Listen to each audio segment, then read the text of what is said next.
Eu conheço um apóstolo americano, na verdade é um brasileiro que mora na América, que ele foi capa do jornal New York Times, porque todos os órgãos de controle de estação avisaram que naquele ano haveria a pior nevasca da história do estado de Massachusetts, principalmente na região da Grande Boston. E como tinha muitos brasileiros imigrantes naquela época lá naquele lugar, e os imigrantes só fazem um trabalho pesado, e a maioria do trabalho pesado é externo, esse pessoal ia ficar sem trabalhar por meses, e não iam ter o que comer. E foram falar com esse apóstolo. Esse apóstolo falou assim: pois esse ano não vai nevar. E disseram: como o senhor sabe disso? Porque eu vou entrar na brecha. E ele jejuou 40 dias. Tem o livro dele, tem a foto do dia que ele começou o jejum e do dia que ele terminou o jejum. No dia que ele terminou o jejum, ele parecia uma caveira. Ele estava só pele e osso, quase morrendo. 40 dias de jejum. E o Senhor falava com ele como ele ia quebrando o jejum a gotas d'água nos últimos dias para voltar a uma vida normal. Não vai nevar. Eu esqueci como é que chama esses meteorologistas falando: vai vir a neve, vai vir a neve. Somente a cidade de Somerville compraram quase 2 toneladas de sal para jogar nas ruas para derreter a neve. E o pastor dizendo: não vai nevar. Nevou na região inteira, dos lados para lá. Na cidade onde os brasileiros estavam, não caiu um floco de neve. Só que depois que esse homem fez esse jejum de 40 dias, ele não ficou mais normal. Ele passou a viver mais no mundo de lá do que de cá. Ele assumiu uma postura de orar 3 horas por dia pelo resto da vida dele. E eu vivi para ver dentro da igreja dele, uma igreja desse porte. Quando abri a porta da igreja, a gente não conseguia andar. Ao abrir a porta, vinha uma presença que a gente caía lá na porta. Eu, pregador, ia me arrastando da porta até o púlpito, arrastando como uma criança. E não era só eu, estava todo mundo. Essa igreja em Boston, por 6 meses, batizou 900 adolescentes, filhos de brasileiros, nas águas. A presença dos anjos era notória nesse lugar. Esse homem acabou sendo excluído das Assembleias de Deus. Por quê? Porque ele desceu a um nível tão profundo nas águas, como ninguém nunca tinha descido até lá. Falaram que era loucura, falaram que era uma coisa anormal. Todos os grandes homens da nossa geração, eu vivi para conhecer o pastor Benny Hinn, todos eles foram alvejados por críticas e tiros espirituais. Quem perseguia eles não eram os ímpios, não, eram os crentes. Que tipo de crente perseguia ele? Crente que conhece a Bíblia, a estrutura religiosa, mas nunca fez o que eles fizeram, nunca buscaram da forma que eles buscaram. E aí quem nunca experimentou se acha no direito de julgar o outro. De vez em quando você pega um pastor ou outro conhecido, famoso, dando risada do movimento pentecostal, dizendo: ai, esse aí tá voando, daqui a pouco vai faltar anjo no céu, porque na oração dele ele chama os anjos para baixo. A minha oração já foi alvo de críticas. Vocês conseguem imaginar isso? Porque quando eu orava no início, eu não orava pedindo anjos de fogo, eu pedia 8 serafins. Se pegar minhas mensagens antigas, vocês vão ver isso. Pastor, de onde o senhor tirou isso? Eu estava na África. Eu fui para a África como um menino. Me convidaram para pregar, eu não entendia nada de batalha espiritual, o assembleiano não se mete com essas coisas.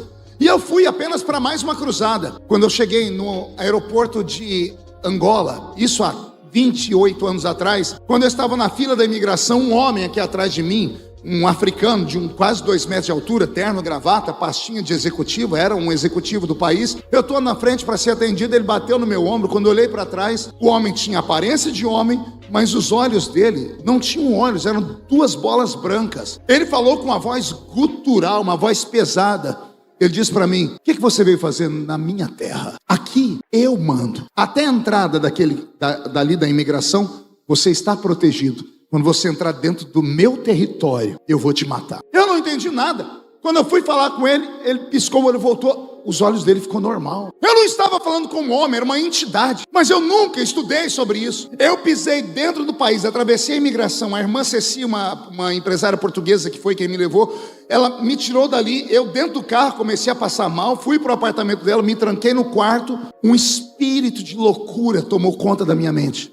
Eu bati a cabeça na parede. Eu fiquei 4 dias sem comer. Eu ia dormir e sentia gente dormindo do meu lado.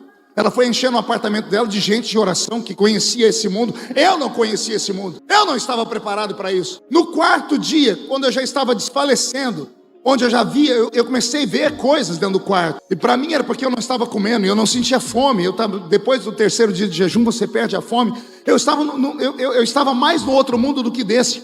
Eu dobrei meu joelho e o Senhor falou comigo: faça esta oração. E o Senhor falou no meu ouvido: 8 serafins. O Senhor disse: olha os 4 cantos do quarto. Eu olhei e disse: peça para que eu coloque 2 em cada canto desse quarto. E quando eu falei: Senhor, mande 8 serafins, 2 naquele canto, 2 nesse, 2 nesse e 2 nesse. Quando eu terminei de fazer isso, explodiu algo dentro do quarto, um barulho que quase tremeu o apartamento. O quarto foi tomado por uma fumaça, mas era uma fumaça fedida. Depois eu descobri o tal do enxofre. Eu fiquei todo arrepiado, consegui levantar, botei a mão na maçaneta da porta. Quando eu abri, os irmãos estavam na porta olhando. O que foi que aconteceu? Eu disse: está cheio de fumaça. Uma irmã entrou orando em línguas e disse: o diabo foi embora, o Senhor te fortaleceu. Me deram uma sopa, marcamos os dias para o culto. O primeiro culto foi numa Assembleia de Deus em Macolus, ficava 100 metros dali, dava para ir a pé. O país estava todo destruído com guerras, muitas pessoas mutiladas no meio da rua. Eu fui andando do apartamento dela de baixo até chegar na igreja. Se não caiu no meio da rua umas 50 pessoas endemoniadas, não caiu ninguém. Eu não falava nada, eu passava perto das pessoas, elas caíam estribuchando no chão. Eu comecei a perceber que existe de fato armas espirituais, existe de fato profundezas espirituais que nós não conhecemos. Não conhecemos porque temos medo de entrar nas águas. Temos medo daquilo que nós não conhecemos. E eu fui me envolvendo com Deus. Naquela época, dentro de Angola, eu preguei em 40 dias. Foi a primeira vez que eu vi milagres acontecerem, ossos nascerem onde não tinham, pessoas serem curadas de forma miraculosa. Eu voltei para o Brasil com uma outra visão. Fui sentar com os meus pais, eles disseram: calma, cuidado para não ficar fanático. Comecei a fazer as minhas orações por onde eu ia. Senhor, manda anjos ali, anjos aqui. Eu fui chamado pelos pastores mais conhecidos desse Brasil. Me lembro como se fosse hoje em São Paulo, num shopping. Marcaram comigo uma reunião numa sala fechada e disseram: olha, você tem que parar de ficar pedindo anjo na sua oração. E eu falei: por quê? Porque os anjos que você está pedindo são anjos que ficam apenas diante do trono de Deus, que são serafins. Eles não descem à terra, são anjos disso ou daquilo. E me deram uma sistemática teológica. Aí eu falei: mas se eles ficam no céu, como é que eles queimaram os lábios de Isaías? Está escrito que Isaías, no ano em que morreu o rei Uzias, eu vi o Senhor assentado no alto e sublime trono. Os anjos voavam acima do trono de Deus. E eu disse: eis que estou perecendo porque os meus lábios são impuros. E o Senhor enviou um serafim que pegou com uma tenaz uma brasa de fogo do altar e queimou os meus lábios. Eu falei para eles: Isaías foi levado ao céu ou os anjos desceram onde ele estava? Aí engasgaram, não souberam falar. Não, o negócio é o seguinte: você para de falar isso, senão nós vamos começar a dizer nas revistas, nos jornais, que você é um herético. E eu fui falar com Deus, eu falei: Senhor, o que eu faço? O Senhor disse: vamos enganar eles. Continua orando, só não pede 8 anjos, só pede para eu mandar anjos de fogo. Foi por quê? Porque a palavra seraf significa aquele que arde em fogo. Ela é o prefixo da palavra serafim, ou seja, aquele que arde em fogo e é grande como um gigante. Eu continuo fazendo os mesmos pedidos, só que ninguém nunca mais me incomodou. Por quê? Porque são pessoas que acham que conhecem, mas não conhecem. O pior tipo de crente é aquele que, quando vê você falar em línguas, bater o pé no chão e diz: ó, quieta, que isso aí é coisa de menino. Se as pessoas soubessem o que acontece com um crente que leva ele para esse nível, quando ele praticamente é possuído e ele perde o controle sobre os seus membros, sobre a perna e braço, não é que ele não sabe o que está acontecendo. O crente cheio do Espírito Santo sabe exatamente o que está acontecendo. Só que ele não consegue se controlar. Tamanho é o gozo, tamanho é a alegria, porque o sobrenatural divino possuiu o natural da terra. Me lembro que logo que saí do seminário, numa das minhas viagens, sentou do meu lado no avião um homem muito bem vestido, trajando vestes importantes, e eu também estava de terno e gravata. Passei por ele e ele disse: bom dia, doutor. Eu poderia apenas ter respondido bom dia, mas não, eu sou pequenininho, todo baixinho, invocado.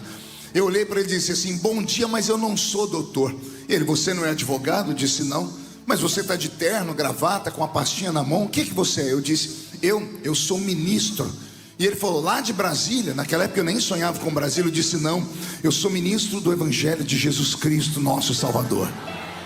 Ele olhou para mim e disse assim, com a cara de desdém: pastor? Eu disse: pastor com P maiúsculo. Ele falou: mas você parece ser um rapaz tão inteligente, e como é que você se converteu a essa fé tão tosca, tão estranha, que é a fé protestante? Eu disse: primeiro, o senhor acertou, eu sou inteligente, o meu QI está acima da média. Mas não é isso que Deus olha quando Ele escolhe o ser humano. Deus não chama o homem pela mente, Deus agarra o homem pelo coração. E Deus agarrou meu coração, doutor. E ele fez assim com a cara, né, de desdém. Ele falou para mim: se eu provar para você que esse livro que você carrega com você, chamado Bíblia, é mentiroso, o que é que você faz? Eu olhei para ele e disse: eu como com sal e pimenta. E naquela época nos voos ainda distribuíam comida. Ele falou, então pode chamar a comissária, porque você vai ter que comer Bíblia. Você tem Bíblia? Eu disse, tenho. Fiquei em pé, abri aqui o porta-malas do avião e peguei a minha pasta e tirei a Bíblia. Botei na frente dele, eu disse, prove para mim que tem uma mentira aqui. E eu rasgo a Bíblia e como? Ele disse assim, bom, eu não sei onde está escrito. Já começou aí o problema, né? Foi, eu não sei onde está escrito, mas aí dentro tem a história de um homem que um peixe grande engoliu. Eu falei, tem, Jonas, engolido pela baleia. E preguei para ele sobre Jonas em 30 segundos, né? Contei da história de Nínive até o ventre da baleia e voltando. Ele disse, esse aí, ele falou para mim, essa história é uma mentira. E eu falei, por que é uma mentira? Ele falou, ora, primeiro, baleia não é peixe. E quando ele falou isso, meu queixo caiu, eu fiz assim, Eu disse, baleia não é peixe? Não, eu falei, é o que? É macaco? Baleia é o que? Cachorro? Leão? Tigre? E ele disse, não, baleia é um mamífero. Eu disse, e daí? Ele disse, deixa eu me apresentar, eu sou mestre na fauna marinha, estou vindo do Rio de Janeiro, eu cuido de animais que vivem no meio do mar, e eu estou aqui para te dizer que baleia não é peixe. E mais, o seu Jonas não podia jamais ter entrado dentro dela. Eu disse, por que não, se ela é tão grande? Ele disse, porque mesmo a baleia sendo gigante, o gargalo do pescoço dela, da garganta dela, é muito pequeno. Mal passaria uma criança de 5, 6 anos. A natureza fez ela assim, para que ela, ao abrir a boca, a água não entrasse e matasse ela afogada. Eu disse, e que mais? Ele disse, e que mais?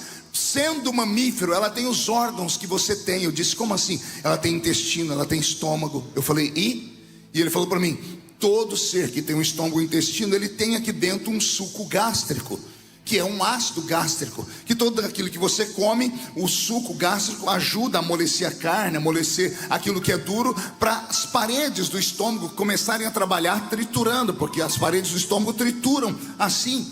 E ele olhou, falou isso para mim, e eu abaixei a cabeça. Ele falou para mim, você está vendo aí as mentiras?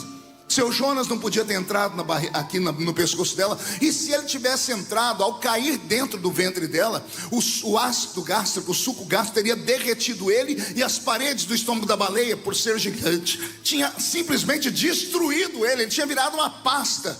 Aí eu abaixei a cabeça de novo.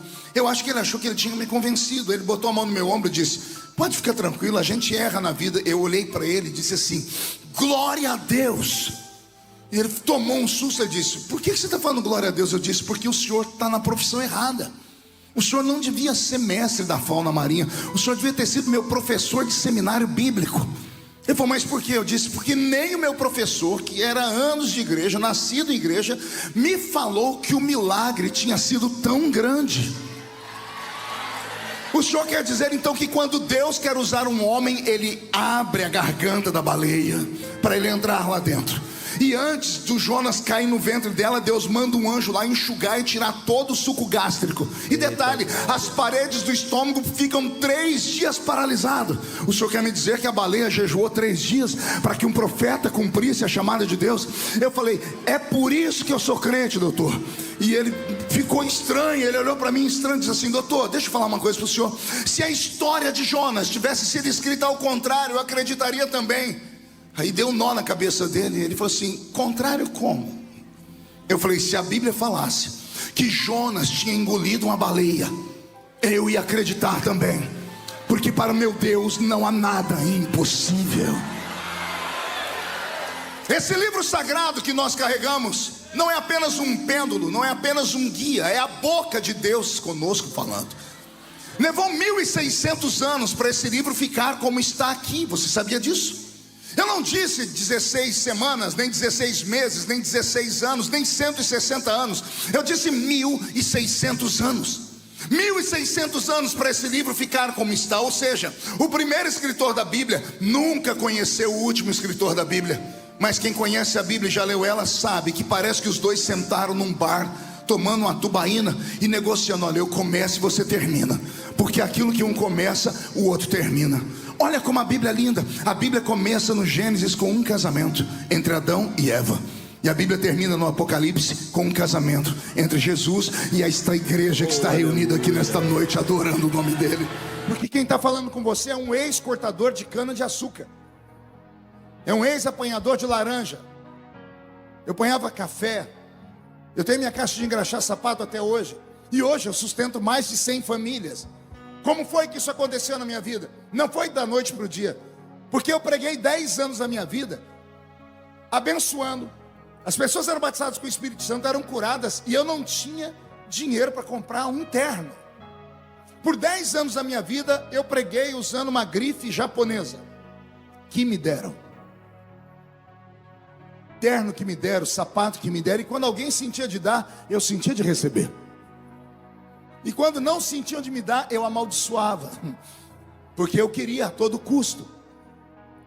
Eu preguei no maior evento missionário do mundo por 10 anos, ensinando missão, estimulando o povo a fazer missão, e nunca tinha dado uma oferta para a obra missionária.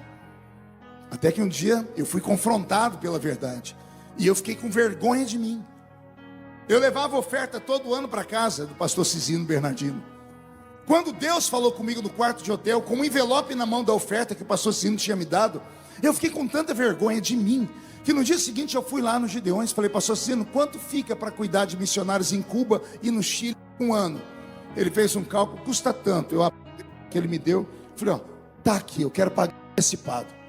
Ele falou: mas isso aí não é oferta que eu te dei? Eu falei: é. Eu falei: meu filho, você está bem de saúde? Está bem da sua cabeça? Eu falei: por quê? Porque itinerante não dá nada para ninguém, só recebe. Até o pastor Cisino sabia. Eu falei: porque eu quero quebrar isso hoje, pastor. Eu quero semear. E a partir de hoje eu sou um semeador. Não conte para ninguém. Foi o pior ano da minha vida, financeiramente falando. Eu passei necessidade naquele ano, mas eu nunca deixei faltar nada para os missionários, porque eu fiz um voto. No final daquele ano, não me pergunte como, aconteceu um milagre. Eu comprei a minha casa. A casa que eu sempre quis ter, eu consegui comprar no final daquele ano, recebendo o mesmo que eu recebi o ano anterior, só que agora repartindo com os outros. Existe um mistério na oferta, existe um mistério no sacrifício, existe um mistério no dízimo, que não tem como explicar. Se explicar, deixa de ser mistério. Se explicar, deixa de ser milagre. Há uma bênção e uma multiplicação. Quem aqui já viveu uma experiência dessa? Todos nós. E por que a gente não continua fazendo? Por que a gente faz, recebe um milagre e para no meio do caminho? Se sabemos que a fonte é inesgotável. Nesse dia que eu comprei a minha casa, estava indo para falar para minha esposa que eu tinha comprado a casa. No meio do caminho, Deus falou comigo. E foi Deus, não foi o diabo, não foi um vento. Eu ouvi a voz de Deus falando comigo dentro daquela Brasília que eu tinha, aquele carro maldito do inferno. Porque não era seu, né? A Brasília sempre foi um tormento na minha vida. Pegou aí, não? Não caiu a ficha? Vou falar de novo. Brasília sempre foi um tormento na minha vida. Então, Deus falou comigo: quer ser um homem próspero e rico? E eu respondi: quero. E o Senhor disse: semeia essa casa na vida de alguém que precisa mais do que você, e você vai ver o que eu faço na sua vida. Cheguei em casa, quando eu contei para minha esposa, ela olhou para mim e disse: você tem certeza que foi Deus que falou? Eu disse: eu tenho. Ela disse: então vamos fazer. Procurei na minha cidade uma mulher inválida, levei ela dentro da minha Brasília, na casa novinha. Era pequena, mas era nova. Era forrada, tinha banheiro dentro de casa, piso frio. A casa que eu morava era só Deus. Não vou nem falar que me dá vontade de chorar de mim mesmo. A mulher olhou a casa, chorou, disse: que casa linda. Será que um dia Deus vai me dar uma casa dessa? Eu estiquei a chave e disse: é sua. Ela não pegou a chave, ela falou: mas você não paga aluguel também? Eu falei: dona, não discute não, pega logo. Ela catou a chave e disse: é minha mesmo? Ela falou umas 3 vezes. Eu disse: é. Ela falou: podemos ir no cartório? Eu falei: para quê? Para a gente já passar para o meu nome, que vai que amanhã você desanima, desiste. Eu esperava o milagre acontecer na minha vida em uma semana. Não veio. Um mês, não veio. 3 anos. Eu parei na porta da casa da mulher um dia, estiquei a mão, eu ia amaldiçoar ela. Deus não deixou. O Senhor falou comigo: eu não te obriguei. Eu mexi com a sua fé e você fez. Eu falei: e agora? O Senhor disse: agora aguarda, porque a lei é imutável. Quem planta é obrigado a colher. Ninguém é obrigado a plantar, mas depois que planta, se você não colher, alguém vai lá e vai colher no seu lugar. Mas a colheita é obrigatória. E eu tive paciência. No 4º ano, Isso depois de ter virado na minha igreja motivo de risada, deboche. O meu pastor em reunião de obreiras me apontava e dizia: não faça como esse maluco que fica indo nesses congressos, ouvindo esses homens que falam loucura. Pegou a casa que Deus deu para ele, deu para os outros, você paga aluguel. Todo mundo ria de mim. No 4º ano, Deus fez uma coisa na minha vida que nunca tinha feito na vida de nenhum pregador do Brasil. Uma gravadora aqui no Rio de Janeiro me contratou como pregador. Pegaram uma mensagem minha, uma só, o sonho de José, colocaram em DVD, colocaram em uma revista e colocaram nas bancas de revista de 4 estados brasileiros. 1,5 milhão de cópias foram vendidos em 20 dias. Não, você não entendeu. Você sabe que é 1,5 milhão de DVD ser vendido em 20 dias? Os royalties que eu ganhei desse DVD mudou a minha vida. Só que essa gravadora, depois disso, lançou mais 200 mensagens. Nenhuma vendeu menos que 300 mil cópias. Deus virou a minha vida do avesso. Enquanto eu dava glória a Deus, falava em línguas estranhas, orava por cura, eu não saía da pindaíba. Eu precisei sacrificar. Pastor Igor disse: pastor, ministra para nós a oferta que eu quero aprender. Então eu estou ensinando vocês. Esse é um segredo. E vou repetir, não é segredo para crente, é para qualquer um que acreditar. Vou falar de novo, é para qualquer um que acreditar. Católico, espírita, ateu. Eu estava pregando em Nova York, e eu encerro aqui, numa igreja brasileira que era alugada de um prédio americano, ficava ali perto da Times Square. E uma igreja linda, estilo barroco. E eu fui andando pela igreja, que eu gosto de ver arte. Passei perto de um lugar que tinha lá as informações da igreja. E eu quase tive um surto, porque estava lá a arrecadação do mês daquela igreja. 3,6 milhões de dízimo e oferta. Eu fiquei de queixo caído. Falei: como é que uma igreja arrecada quase 4 milhões de dólares de dízimo e oferta? Terminei de pregar no culto à noite, e o pastor americano foi para me ouvir pregar. Saímos para jantar, e ele falou: me conta o segredo dessa unção que você prega. E eu, sem entender o que você fala, eu senti o que você falou. Eu falei: eu conto meu segredo se o senhor contar o seu. Ele falou: que segredo você quer saber? Eu falei: como é que faz para ter uma igreja que arrecada 4 milhões de dólares por mês? Ele deu um sorriso, ele disse: minha igreja é abençoada. Eu falei: quantos membros o senhor tem? Ele disse: 30. Eu falei: o quê? 30 mil? E não, 30 crentes. Eu dou Santa Ceia para 30 crentes. Eu disse: como é que 30 crentes dizima 4 milhões de dólares? Ele disse: não, estou falando de membros. Pergunte para mim quantos dizimistas eu tenho. Eu disse: quantos? Ele: 1.500. Aí a minha cabeça deu um nó. Falei: calma aí, o senhor tem 30 crentes que congregam? Sim. E o senhor tem 1.500 pessoas que dizimam? Sim. Falei: me explica. Ele falou: explico. Os filhos, os netos, os bisnetos e os tataranetos dos fundadores dessa igreja aprenderam com os pais que vieram da Europa fugindo da Inquisição. Enquanto vocês forem liberais ao Senhor, o Senhor será liberal sobre a nossa nação. Ele me disse: esses 1.500 pessoas que dizimam e ofertam não vão à igreja, bebem, fumam, se drogam, ficam em Wall Street nos seus arranha-céus, ganham milhões, dizimam até pouco, podem nunca ir para o céu, mas enquanto viverem na terra, nunca faltará nada a eles. Por quê? Porque é a lei da semeadura. Quem conhece aqui espírita kardecista? Tô falando, não é o pai de Chiqueiro, não. Espírita kardecista, Allan Kardec, mesa branca. Quem conhece algum? Tenta lembrar na sua cabeça se tem algum deles pobre. Classe média alta. Pergunte por quê. Vai domingo na casa deles, você vai descobrir.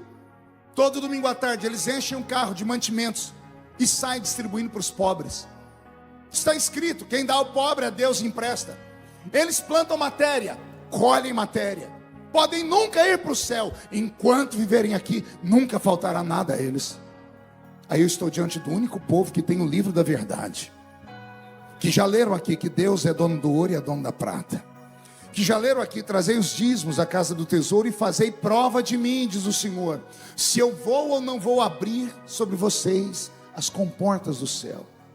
E aí na hora da oferta você fica filosofando: faço ou não faço? Entrego ou não entrego? O que o pastor vai fazer com esse dinheiro?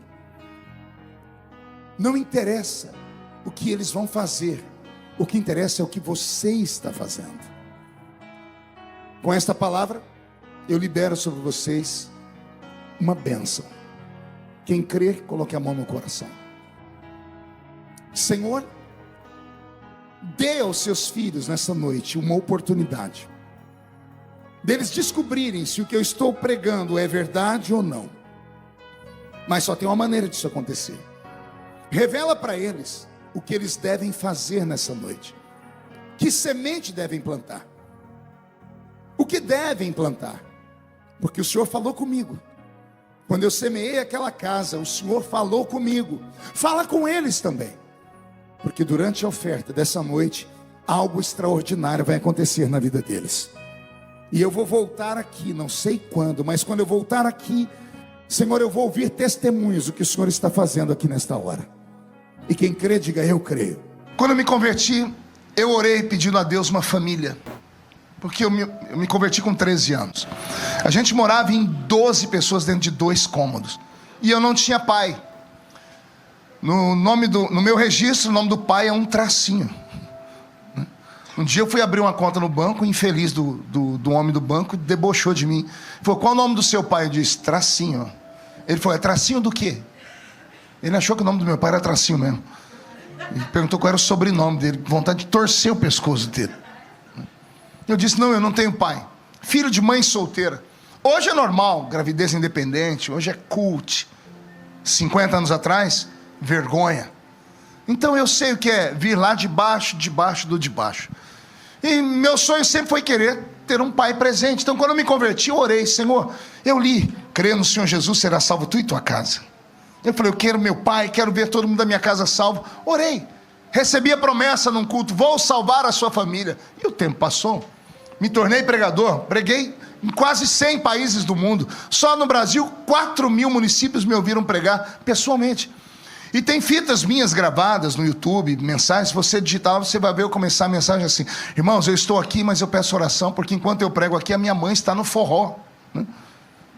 Quantas vezes eu vim aqui e falei: irmãos, ore pela minha mãe, para Jesus salvar ela. Minha mãe ia para as quebradas, e eu pregando, filho único. Ganhei milhares de pessoas ao redor do mundo, e a minha família não era crente. E não tem 2 anos que eu batizei a minha mãe. É mole. E eu nem sabia, eu estava viajando, cheguei um dia de viagem, a pastora que cuida da nossa igreja falou: pastor, preciso dar uma notícia para o senhor. Eu falei: qual? Temos uma candidata ao batismo. Eu falei: quem é? Lúcia Maria Feliciano. O senhor conhece quem? A minha mãe? Sim, é sua mãe, mas o que deu na minha mãe? Eu falei: nós estamos indo evangelizar ela, fazendo culto dentro de casa. Ela entregou a vida para Jesus, pegou as imagens, escondeu, queimou, agora é só Jesus. E eu batizei a minha mãe. Crê no Senhor Jesus, será salvo tu e tua casa.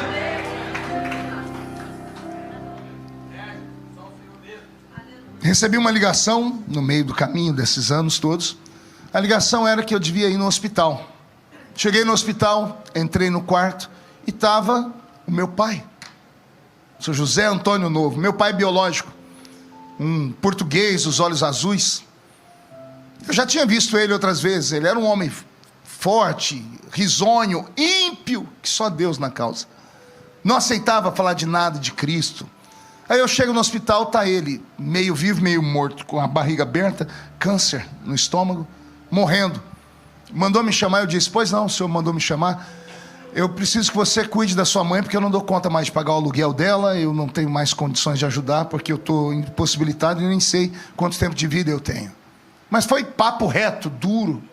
E eu falei para ele: sim, senhor, pode ficar tranquilo, a minha mãe tem filho, eu cuido dela. Mais alguma coisa? Ele disse: não, é só. Eu falei: boa sorte para o senhor. Virei as costas.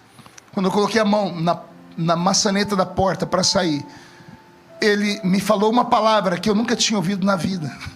E palavras paralisam a gente, sabia disso? Ele falou: filho, Quando ele falou filho, eu me tremi inteiro. Era o meu sonho. Vi um pai me chamar de filho. E ele, filho. E eu fui perdendo as forças, eu quase desmaiei. E eu olhei para trás, o velho estava chorando. Falei, vem cá. Cheguei perto dele, disse, pois não, disse, eu posso te dar um abraço?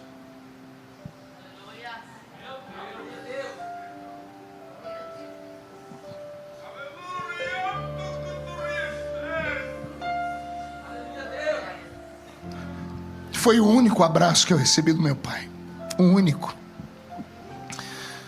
Se eu pudesse voltar no tempo, Erasmo, eu ia congelar aquele momento. Desculpa, irmãos.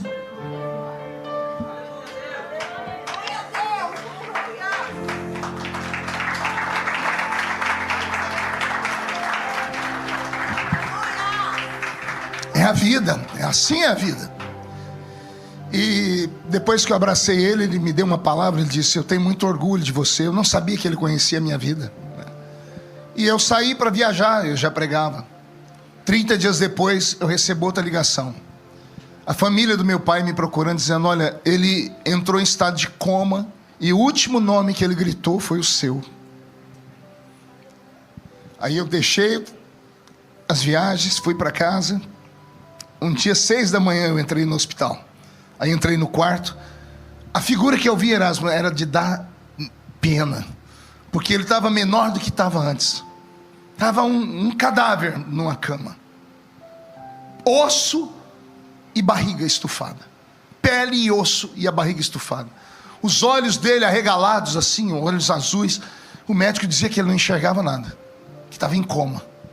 E eu olhei para aquele velho e disse, meu Deus, como a vida é curta. E como a vida é tacanha, é uma agonia eterna. Maldito é o ser humano que se estriba em cima da sua saúde, da sua beleza, da sua riqueza. Ele acha que é eterno isso. E basta um acidente, somos frágeis demais. Basta uma notícia, uma biópsia, e a vida da gente vira de cabeça para baixo. E aí eu olhei o velho, fiquei sentado na cadeira, fiquei imaginando as cenas, quantas cenas nós podíamos ter vivido juntos. E de repente eu senti a morte chegar. Quem é sensitivo percebe essas coisas. Eu senti o ambiente congelar. E eu fechei o olho e disse, Deus, o que está acontecendo? O Senhor disse, a morte chegou para levar. E eu fiquei em pé. Eu olhei meu pai, a carranca dele, ele estava com uma cara feia, parecia uma cara de monstro. Dava para perceber que ele estava lutando. E eu falei, e agora? O Senhor disse, salva ele. Eu disse, como eu posso salvar? Ele disse, usa a palavra, prega para ele. Falei, mas ele não se move. Eu lembrei do médico falando, ó, o ouvido funciona. Não funciona os olhos, a boca, o pé, a perna, mas o ouvido funciona.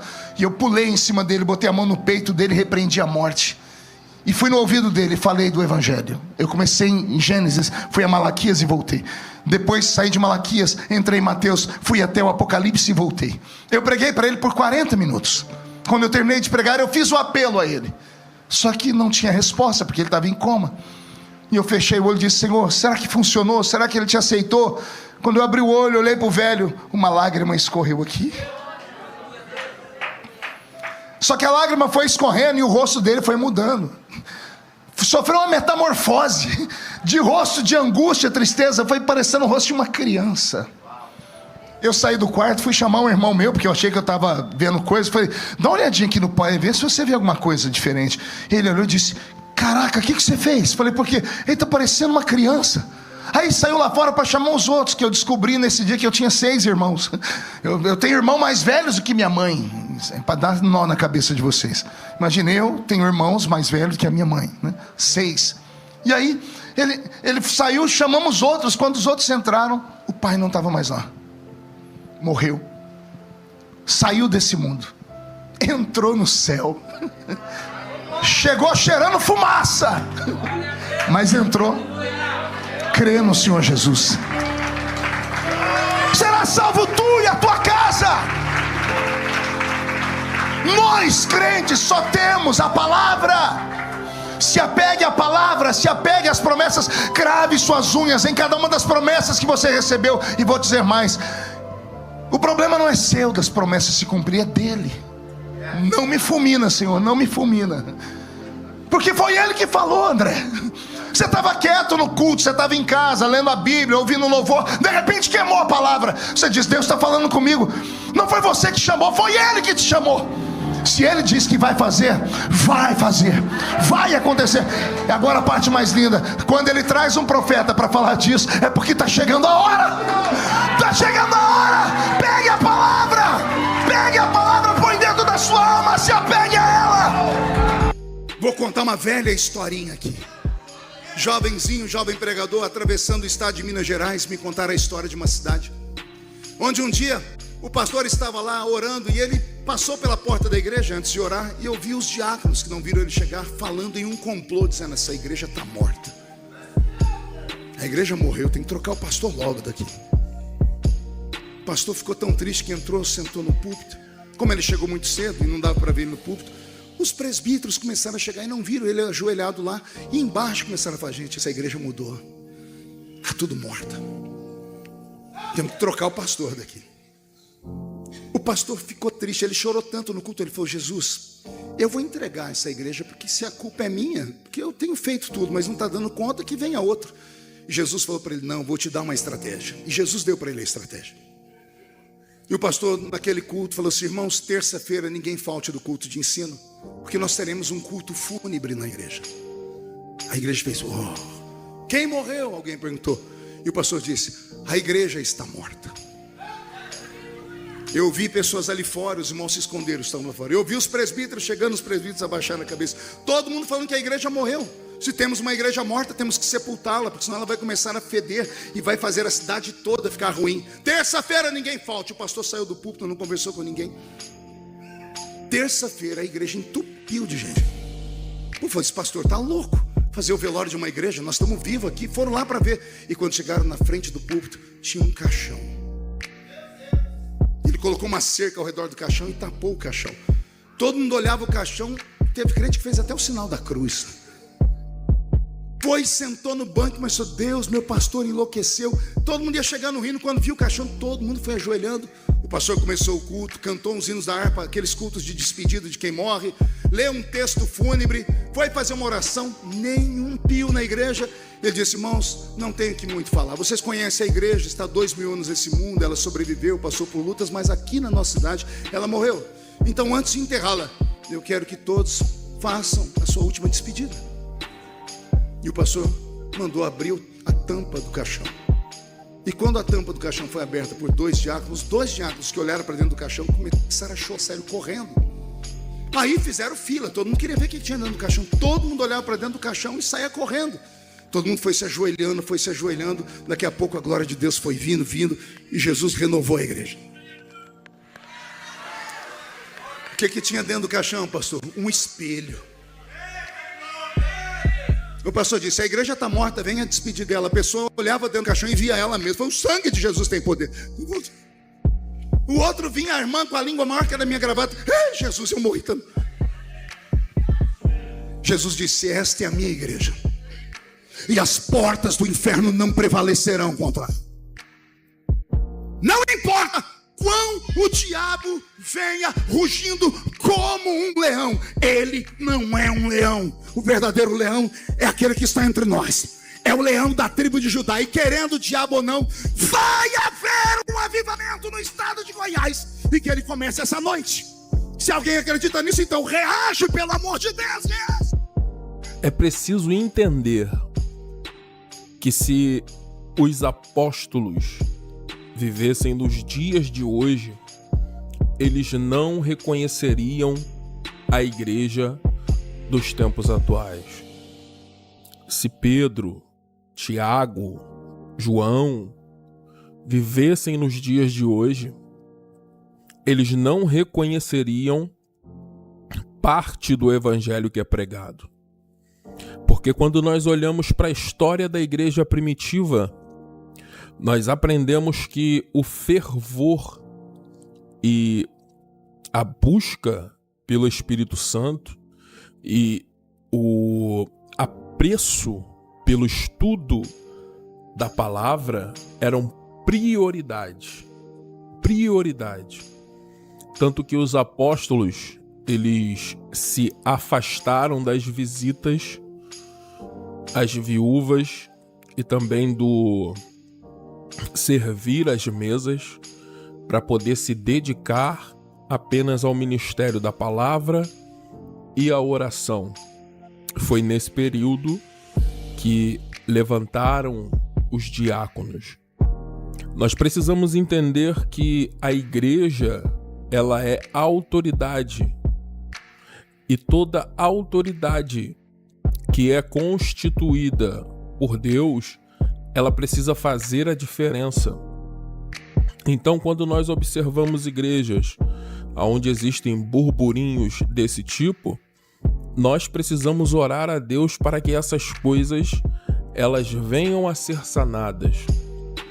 Nós precisamos orar a Deus para que a igreja ela cumpra realmente o seu papel. A igreja, ela é sal. A igreja, ela é luz. E esse testemunho do pastor Marco Feliciano fala poderosamente aos nossos corações.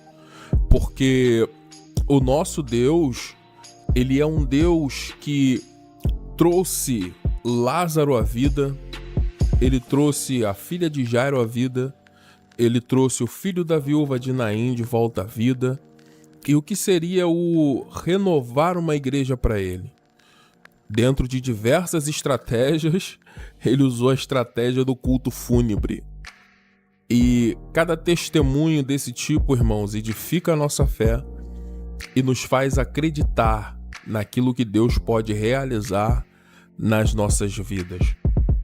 A grande verdade é que a igreja atual, ela precisa voltar ao tempo de voltar ao primeiro amor, voltar aos tempos, né, em que se buscava Deus incessantemente, onde não se olhava, não se colocava obstáculos, porque eu acredito que é isso que Deus está esperando de nós, que nós sejamos a igreja fervorosa, a igreja que busca, a igreja que está sempre de joelhos dobrados e pedindo direção a Deus.